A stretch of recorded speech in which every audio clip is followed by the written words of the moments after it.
हर हर महादेव दोस्तों, जय माँ गायत्री। हमारे चैनल शिव गायत्री महातंत्र पर आप सभी दोस्तों का, आप सभी साधकों का एक बार फिर से पुनः स्वागत। आज का हमारा चर्चा का विषय है हमारे कुंडली में पितृदोष किस प्रकार बनता है। जैसा कि पितृपक्ष विवेचन में आपने और हमने पितृदोष इत्यादि पितृपक्ष जैसे विषयों पर चर्चा की थी और संपूर्ण जानकारी हमने वहां प्राप्त कर लिया था, किंतु आज हम कुंडली के संदर्भ में जानेंगे कि पितृदोष कैसे बन जाता है। कुंडली के नवम भाव पर जब सूर्य और राहु की युति हो रही हो तो यह माना जाता है कि पितृदोष योग बन रहा है। शास्त्र के अनुसार सूर्य तथा राहु जिस भी भाव में बैठते हैं उस भाव के सभी फल नष्ट हो जाते हैं। व्यक्ति की कुंडली में एक ऐसा दोष है जो इन सभी दुखों का कारण बनता है और एक साथ देने की क्षमता रखता है, और इसी दोष को कुंडली में पितृदोष के नाम से जाना जाता है। तो कुंडली में पितृदोष जो लग जाता है तो प्रायः इनका कारण क्या होता है, हालांकि हम इस पर चर्चा कर चुके हैं, पर फिर भी आज हम एक विस्तृत चर्चा करते हैं। पितृदोष होने के अनेक कारण हो सकते हैं। परिवार में किसी परिजन की अकाल मृत्यु होना, परिवार में इस प्रकार की घटनाएं जब एक से अधिक बार हो जाएं तो पितरों का विधि विधान से श्राद्ध नहीं किया जाता, या धर्म कार्यों में पितरों को याद नहीं किया जाता है, परिवार में धार्मिक क्रियाएं संपन्न नहीं होती है, और धर्म के विपरीत परिवार में जब आचरण होने लगता है तब पितृदोष प्रायः घेर लेता है। परिवार के किसी सदस्य के द्वारा गौ हत्या हो जाने पर, साथ ही साथ भ्रूण हत्या हो जाने पर भी व्यक्ति के कुंडली में नवम भाव में सूर्य और राहु स्थिति के साथ पितृदोष प्रकट हो जाता है। वास्तविकता में नवम भाव पिता का भाव है तथा सूर्य पिता का कारक होने के साथ साथ उन्नति, आयु, तरक्की, धर्म का भी कारक होता है। इस पर जब राहु जैसे पापी ग्रह अपनी छाया डालते हैं तो ग्रहण योग के साथ साथ पितृदोष बन जाता है। इस योग के विषय में कहा जाता है कि इस योग के व्यक्ति के भाग्य का उदय देर से होता है, प्रायः होता ही नहीं है, और होता भी है तो बहुत अधिक संघर्ष करना पड़ जाता है। चूंकि हमारे हिंदू शास्त्रों में देव पूजन से पूर्व पितरों के पूजन करनी चाहिए, क्योंकि देव कार्यों से अधिक पितृ कार्यों को महत्व दिया गया है हमारे शास्त्रों में।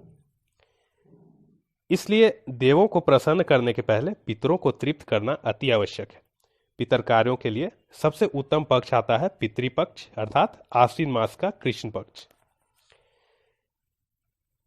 कुंडली के नवम भाव को भाग्य भाव भी कहा जाता है।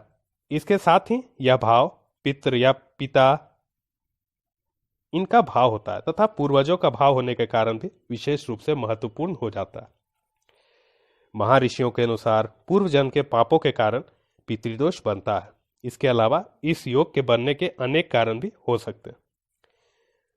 तो इस पर हम लोग चूंकि चर्चा कर चुके हैं, तो आज मैं आपको कुछ अन्य भी उपाय बताऊंगा जिस उपाय को करके आप पितृदोष से शांति प्राप्त कर सकते हैं। तो पितृदोष के प्रमुख निवारण अथवा उपाय क्या हैं? जिन भी व्यक्ति को कुंडली में पितृदोष लग जाता है उन्हें यह उपाय करना चाहिए। पीपल के वृक्ष की पूजा करने से पितृदोष की शांति होती है। इसके साथ ही सोमवती अमावस्या को दूध की खीर बनाकर पितरों को अर्पित करने से भी इस दोष में काफी कमी आती है। इसके अलावा प्रत्येक अमावस्या को एक ब्राह्मण को भोजन कराने व दक्षिणा वस्त्र भेंट करने से भी पितृदोष कम होता है। प्रत्येक अमावस्या को कंडे की धूनी लगाकर उसमें खीर का भोग लगाकर दक्षिण दिशा में पितरों का आवाहन करने व उनसे अपने कार्यों के लिए क्षमा याचना करने के लिए भी ऐसी प्रार्थना करें तो यह भी आपको बहुत हद तक यह उपाय लाभ दे सकता है। सूर्योदय के समय किसी आसन पर खड़े होकर सूर्य को निहारने, उसे देखने, उससे शक्ति देने की प्रार्थना करने और गायत्री मंत्र का जप करने से भी सूर्य मजबूत होता है, सूर्य बलिष्ठ होता है और हमें पितृदोष से मुक्ति मिलती है। इसके अलावा कुंडली में पितृदोष बन रहा हो तो जातक को अपने घर की दक्षिण दिशा की दीवार पर अपने स्वर्गीय परिजनों का फोटो लगाकर उस पर हार चढ़ाना चाहिए और उनकी प्रतिदिन विधि विधान से उपासना पूजन करनी चाहिए उनके आशीर्वाद प्राप्त करने हेतु। उनको देवी देवता मत मानने लगिएगा, केवल यह सब उपाय करके उनसे आशीर्वाद प्राप्त कीजिए तो भी पितृदोष का शमन होता है। अपने स्वर्गीय परिजनों की निर्वाण तिथि पर, कहने का अर्थ है जिस दिन उनका मृत्यु हो गया था, उस तिथि पर जरूरतमंदों को अथवा गुणी ब्राह्मणों को भोजन कराना चाहिए। भोजन में जो मृत आत्मा है उनकी कम से कम 1-2 पसंद की वस्तु अवश्य रखनी चाहिए। उसी दिन यदि हो सके तो अपनी क्षमता अनुसार गरीबों में वस्त्र और अन्न का भी दान करना चाहिए। पीपल के वृक्ष पर दोपहर में जल, पुष्प, अक्षत, दूध, गंगा जल, काले तिल चढ़ाने चाहिए और अपने परिजनों का स्मरण करके उनसे आशीर्वाद मांगना चाहिए। पीपल के वृक्ष पर शाम के समय दीप जलाना चाहिए एवं घर आकर नाग स्तोत्र का, महामृत्युंजय मंत्र का, रुद्र सूक्त का, पितृ सूक्त का, पितृ स्रोत का व नवग्रह स्रोत का भी आप पाठ कर सकते हैं। इससे भी पितृदोष की शांति हो जाती है। शिव भक्त क्या करें तो सोमवार प्रातः काल में स्नान कर नंगे पैर शिव मंदिर में जाकर आग के 21 पुष्प, कच्ची लस्सी, बिल्व पत्र के साथ शिव जी की पूजा करनी चाहिए। 21 सोमवार करने से पितृदोष का प्रभाव नष्ट हो जाता है।